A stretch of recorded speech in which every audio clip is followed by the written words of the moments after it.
KIP-4, Klima DAO, KIP-4, or as I like to call it, the Forgotten KIP.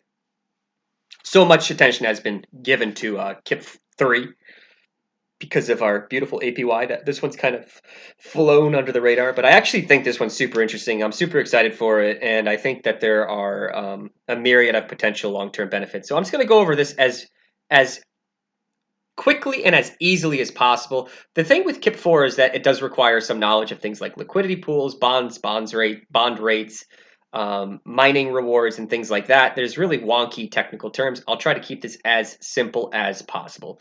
So here are the main parts of this proposal. The first main part would be that Klima DAO would take $5 million of its treasury and it would provide liquidity, which basically means we'll take our tokens and we will offer it to people to trade with it. And the idea is to get Olympus to take a matching $5 million of their token, GOM, and match it with the $5 million of our token and create a liquidity pool, which basically means people will be able to trade between the pairs. Okay, that's really all liquidity pool is. It's basically supplying tokens from two or more pairs, two or more tokens that people can trade with. Now, when this happens, if you're the liquidity provider, you have the ability to take fees. And if we look at the analytics on Klima,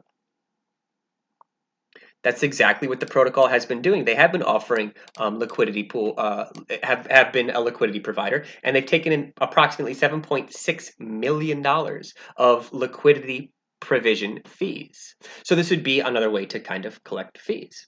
But with those fees, it was proposed is at the end of the proposal that we would divert a portion of the liquidity, which is the fees from being a liquidity provider, to acquire GOM. So the protocol would buy GOM with some of the fees that are generated through liquidity provision. And the last bit of this proposal that I believe is germane is that Klima DAO would offer a Klima GOM bond pair for Klima. So just like now, there are three ways you can bond to get Klima. You can bond naked BCT by itself, BCT a Klima pair, I say Klima sometimes, and BCT USDC pair. So there'd be a fourth option here, which would be Klima and GOM. So there are three main advantages to this that I can think of. The first main advantage would be the liquidity fees, right? This bit right here, it would just be another way for the protocol to generate liquidity provision fees. Beautiful thing. By buying GOM, we would be filling our treasury with an asset, and if you believe in the longevity of GOM, if you think it will appreciate in price, then that's great. We can increase our treasury, and that's always a good thing. And by holding that GOM, an additional benefit would be that we could, the DAO could vote in Olympus's future governance measures.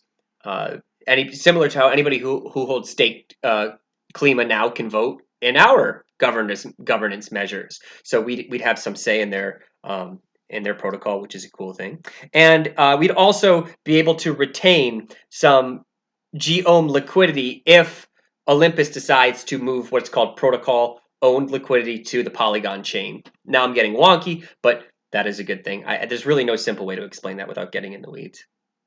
So those are the benefits, the major benefits. And I thought long and hard about the disadvantages, and I really only could come up with two. One was opportunity cost, which exists in every investment. You know, if we're going to take $5 million from the treasury and put it here, that means we can't take $5 million and put it somewhere else. Not even really disadvantage. It's just kind of like something to consider. But that's true for any investment, like I said before. Like if you buy Klima, it means you can't buy some other like really dubious ohm fork, like you know, the Snow Dog Challenge or whatever they call it. And the other disadvantage would be dilution, which is always, again, always a problem when you're doing these bond pairs, because each Klima, you know, is backed by BCT. If you aren't putting up BCT in the bond, you're also kind of stripping the backing of each Klima, right? Because technically the protocol would be giving out Klima, but not taking in BCT through a Klima Geom bond pair. Now, my understanding is that these bonds will be a small percentage of total bonds offered, so it shouldn't be a major deal. But keep in mind, Geom cannot be used as backing; it is not carbon neutral, so the backing will take a slight hit if we don't take in more BCT and normally, but I think we will, so it shouldn't be a major deal. And the challenges to this would be it has to pass Olympus's voting round. I'll leave a link to the OIP-45. This shows the Proteus program, which is the program that where they're actively seeking partners to provide liquidity with and to, and it basically says that Klima can apply, but Olympus can basically say, hey, we don't want to, or we do, but at this number, or we do and will only provide 2 million, and it will be at this reward rate or something like that. So it has to pass their